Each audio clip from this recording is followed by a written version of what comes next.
This is vlog number 77. Okay, All should we right. catch up on all the things we just talked about? Let's just do a quick reprisal. Sure. My point, I guess, Rotem was saying that part of jazz is that it's exclusive to people because the only way to truly enjoy it in the way that it's being played is to understand the harmonic content of it. Harmonic, melodic, and rhythmic. I mean, there are a lot of references within the music. The more you know, the more you enjoy it intellectually. Yes. I mean, you can enjoy the sounds without knowing anything. That's cool. But the more you know, and the more this is that, and all these, this is the That's quality true, that but song. The it's context of the deeper. conversation was that fewer people enjoy jazz because they do not understand Takes a lot of time. Yeah. these intellectual concepts. And my argument was that there are plenty of bands that have very difficult intellectual concepts that people who have not studied music enjoy on a visceral level, and perhaps this is related to the community surrounding that music, or maybe just the presentation of the music. For instance, if you look at a band like Animals as Leaders, or like Meshuggah, there's a very, very difficult, I would say like, not equivalent to, but on par with a jazz level of difficulty in terms of For sure. of harmony and rhythm, that I would say most of the audience does not understand on an intellectual level, but they still enjoy the music. Right, and the reason you were mentioning is the community outside of music, right? So you're saying, and that's a really strong point that Eva was making, that basically the jazz community in a way is very exclusive. Not just the musicians, the community of music, of jazz music versus, if we're talking about metal music, that it's inclusive. And I will say that there are lots of people who like metal that are very pretentious and exclusive, but by and large, you don't need specific talking points or entry points to join a conversation about it most of the time. Yeah, and they're basically, you feel more invited to be a part of the concert, of the show. Yeah. And you like you said, again, I'm just quoting you, you can lose yourself within the show to be a part of the crowd and experience that on a community level, which is beautiful.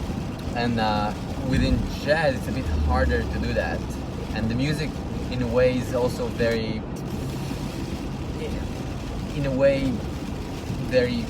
how to put it, just like individual music. I don't want to say that in that way, but it's just like your thoughts as an individual and like your experience feels like it needs to be very different than anybody else. It's not well put. I kind of understand what you're saying, and I do think that is sort of like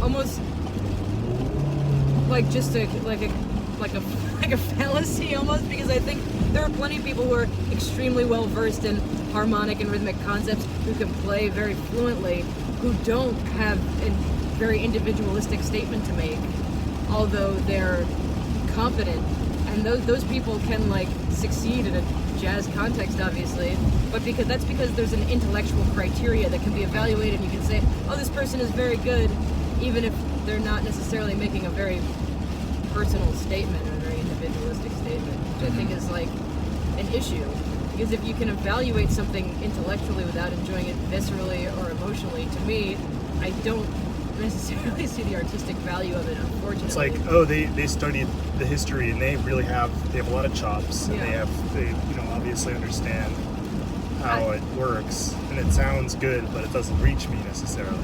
And I also do think that that's like part of, I guess this is what we were just talking about a moment ago before we turned on camera, was like, I think part of the like, I think part of the like arrogance of like, This is it. How do you call it? Steam? It's Horror? yeah, the steam, the pour. Yeah.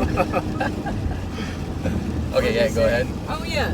Okay, so we were talking a couple months ago about like geniuses, and like what the difference is between like why there are more geniuses now than ever. Yeah. And basically, it's that there's this abundance of information everywhere that everyone has access to. So like, it's not that crazy now when you see like a 6-year-old who can play like a Bach fugue, because there are probably like 100 6-year-olds who can play Bach fugues on YouTube.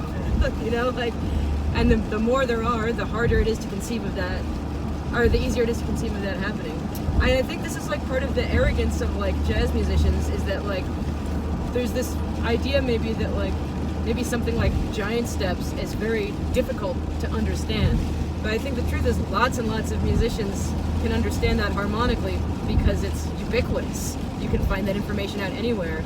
It's just like, although they understand it, they're more connected to a different tradition that they want to pursue. And I also think part of the arrogance of jazz musicians is that they think there's a great tradition of jazz that's rich in harmony and rhythm, and that's not true of other music. Right, that's not cool. I agree. Because I mean, I think plenty of jazz musicians can't play within other idioms, but they assume they can because maybe those idioms aren't as harmonically deep.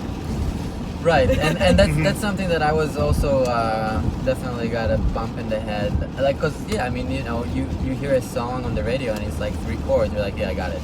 Yeah. But not really. Right. Not really. You're not I really mean, checking out what's and going on. like now I'm learning a bunch of songs and checking out different music. You know, even like learning a rock song that has 3 chords. There's just like so many elements within the song, so many little lines, so many sounds. I was just working a lot the last couple of days on different music that I don't know and trying to just like learn it, and really it's a lot of work, and it's a very different sort of work than jazz. Yeah, in jazz, like, yeah, I learned the form, I learned the melody, I got it, it's fine. Yeah. But this is like, okay, wow, it's just a different universe. Yeah. As hard, but very different hard, you know, very different complexity, which is really interesting. But this is also a different subject. I kind of want to talk, expand a little bit about what you were saying about the genius. Or I mean, I don't like that word too much. I mean, I hate the word of course personally, it exists. but it has to be used. But yeah, but it's just a few people are really entitled to get that that title, I think. But yeah. I am interested to talk about sort of the word talent.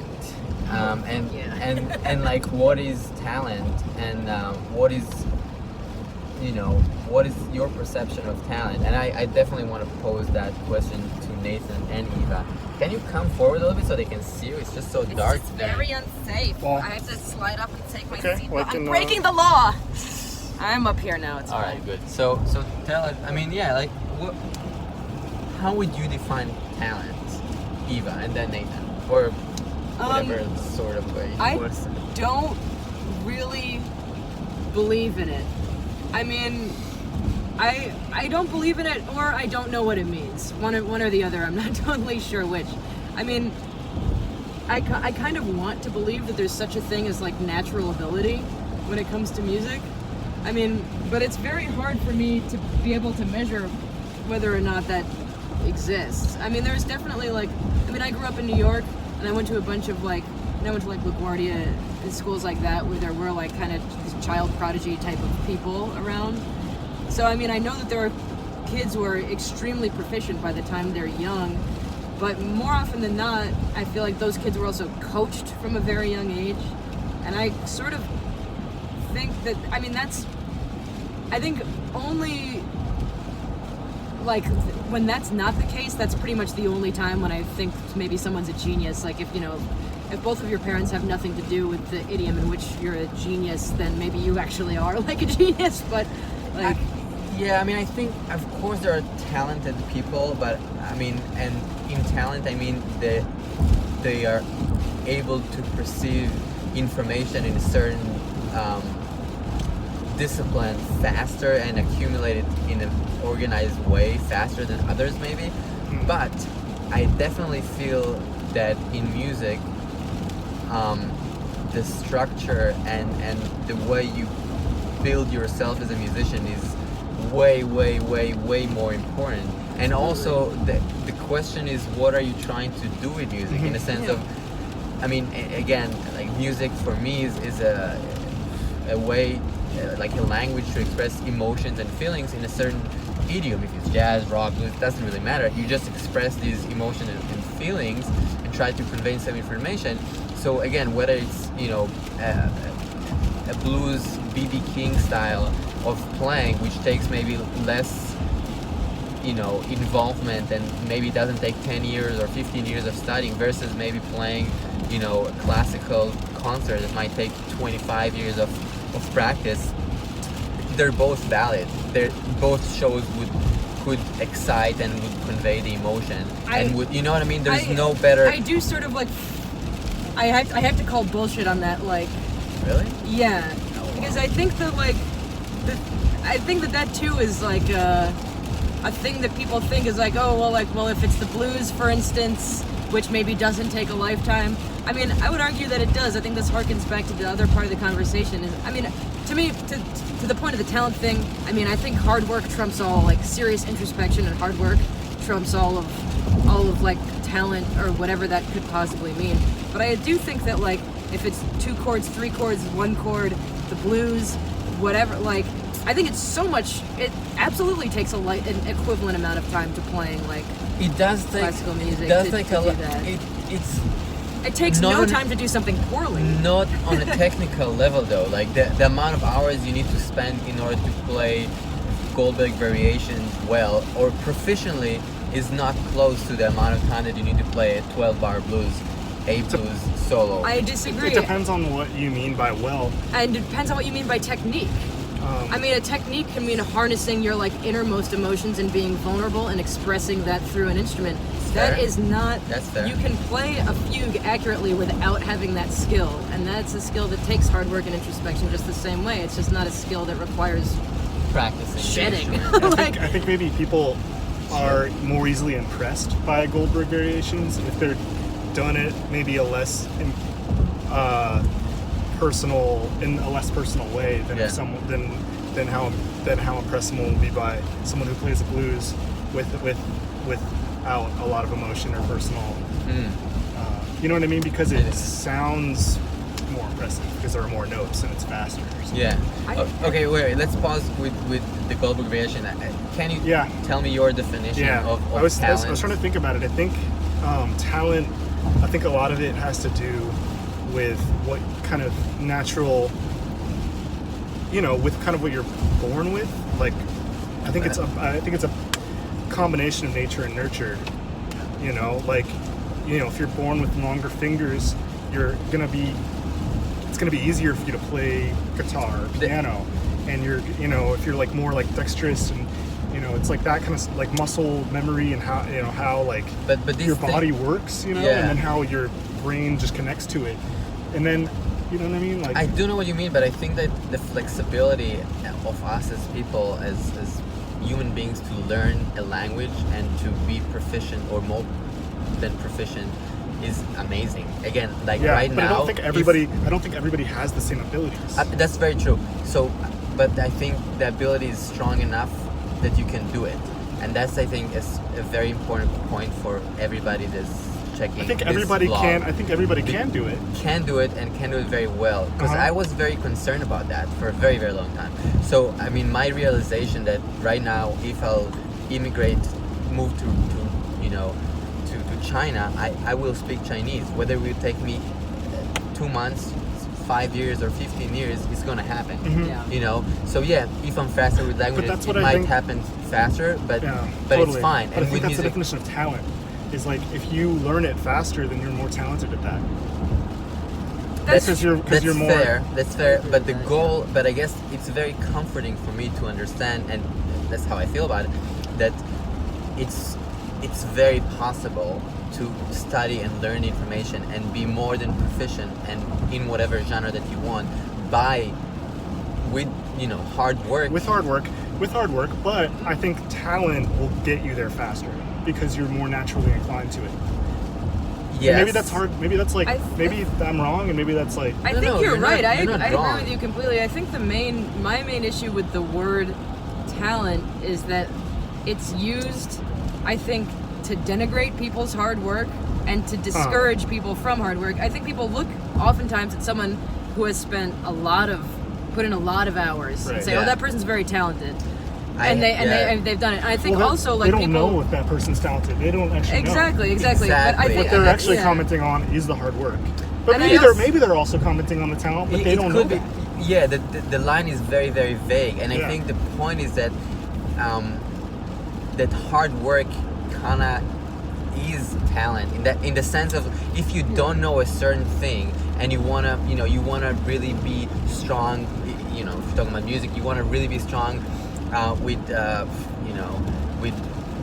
harmonic progression. So you wanna like recognize harmonic progression. Yeah, it might take you like 7 years or whatever of like daily practice, but then at year 8 when I play a progression, you're gonna tell me exactly the progression, and you're gonna do that. Oh yeah, the 2/5 to the 4 going to the 2/5, yeah, sure, and you're gonna hear it right off the bat.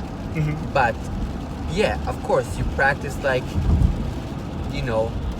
5,000 hours maybe, but you got it now, so it doesn't matter. Yeah, it might took longer, but you got it. It doesn't matter now. It doesn't matter now. I was 5,000 hours of playing. I was envisioning you like making your point and then just crashing the car. Yeah. Yeah. Don't you get it? Now we can all die. So fucking It doesn't matter now, but in this case, after 1,000 hours, it doesn't matter because you're there. But talent, I think, still. Yeah. And I was thinking about genius, and I think that genius is recognizing what you're talented at and knowing how to implement it in the most effective way. I think if that's genius, then we are all geniuses. I don't Do you know. believe that we're all geniuses, Nathan? Some people do. No. To me, a genius is like somewhere like beyond an iconoclast. You know what I mean? It's like someone who is not only like, it's someone who's done something that like basically has no precedent and that cannot be ignored from that point on. Yeah, I mean That to me, that's like kind of my. Glenn Gould is a genius for me. I mean, but maybe what I'm he not did. even sure I would call Glenn. I'd call Bach a genius. Yeah. I don't think I'd even call maybe Glenn why Gould a they genius. are. Maybe why they are is because they're really talented. They worked really hard at a very specific thing, kind of like having recognized and having. Okay, it's like passion, hard work, talent, and avocados. and just like pinpoint to your, knowing your strengths. Yeah. And knowing how to maximize them. and that's a very good point. I think knowing yourself, because we don't need to know everything. Yeah. There's no reason, like you don't need to know how to do everything, you know what I mean? Yeah. So like you know what you know how to do, and you know what you don't know how to do, so you can delegate that work to other people. Like if I'm like really awful at writing a chart in Finale or Sibelius, I can find someone that help me. It just takes me longer time. Like I can do it, and I have the charts in like pencil, like written down.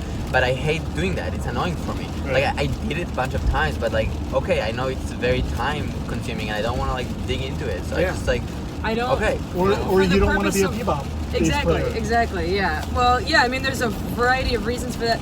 Yeah, that's actually an interesting thing to point out. Is because like I think maybe there was a point in time where like I basically could have decided if I want to like really understand bebop on a deep level, I could do it if I started now and like worked towards it.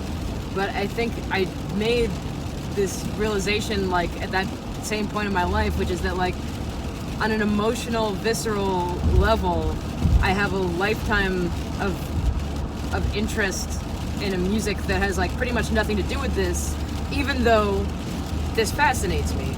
Like there's lots of things about like